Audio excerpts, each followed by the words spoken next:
Developed by CyberConnect 2, Dragon Ball Z Kakarot is the newest addition in a long-running line of games based on Akira Toriyama's wildly popular series.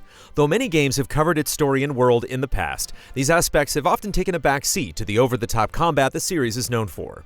While fighting still plays a large part here, Dragon Ball Z Kakarot is a semi-open-world RPG where the narrative and setting are more fleshed out than ever before. Though some elements feel a little underwhelming, it wonderfully captures the spirit and tone of the series. So I'm hoping to get stronger, and soon. A power level of only 5? Or trash? Kakarot tells the entire story of the Z Saga, from the Saiyan arc to Majin Buu.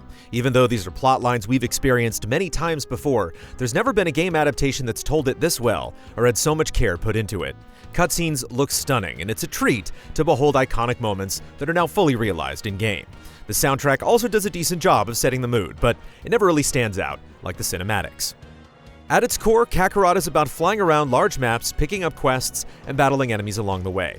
You start out as Goku, but throughout the game you take on the role of several different characters, including Gohan, Piccolo, and Vegeta, each with their own special moves to use and unlock. Combat is initiated in the same way as traditional RPGs, with fights starting as soon as you come into contact with enemies roaming the map. The battles themselves are fairly straightforward, with all the basics you'd expect like ki blasts, but you also have more powerful abilities that can be hotkeyed to 4 different buttons. Using these attacks drains your ki meter, but you can quickly power up if you're running low. There's also a tension gauge that builds as you take or deal damage, and when it's full, you can activate a surge effect that grants enhancements that can boost all your stats, super attacks, and combos. You're so pathetic! You have pissed me off for the last time! In general, the mechanics do a good job of capturing the spirit of Dragon Ball. There are a few more tricks you can pull off, like having an ally assist you, but combat can definitely feel repetitive at times, especially when you're fighting the same 3 or 4 enemy types throughout the entire game. Thankfully, some of the story battles do offer up some more excitement.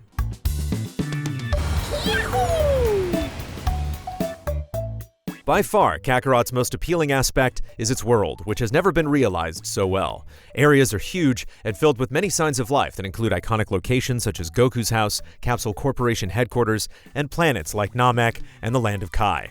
Traveling between each zone is easy as it's done via the world map, but load times are very long on PS4 Pro.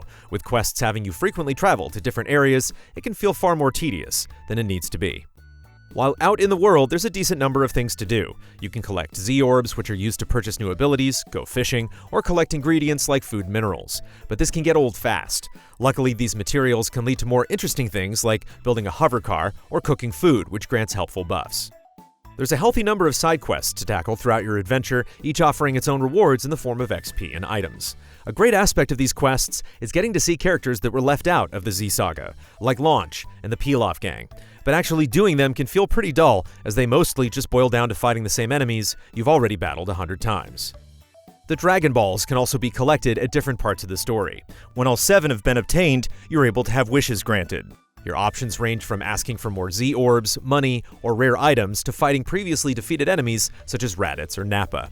It's a small touch, but a nice addition to the game.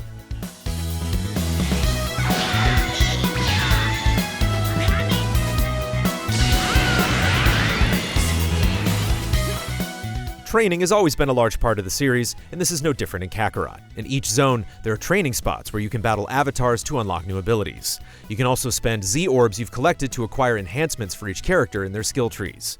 It's a pretty standard RPG system, but it still feels good to unlock power-ups. Another important aspect of character growth is in the community system.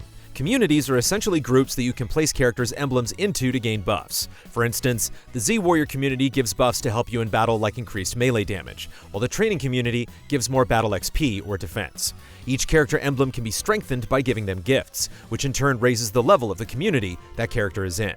It's an interesting structure that helps make the characters of Dragon Ball feel all the more important beyond their parts of the story.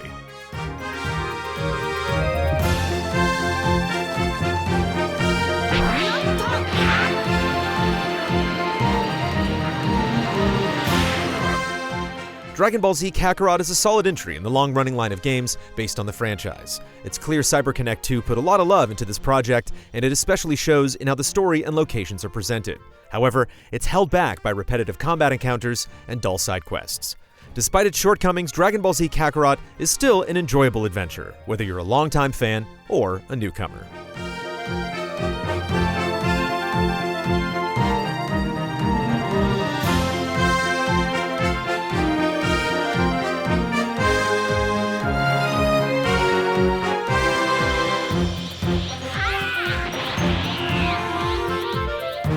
Easy Allies reviews are made possible by generous viewers just like you. If you like what you see, check out patreon.com/easyallies to help us make more.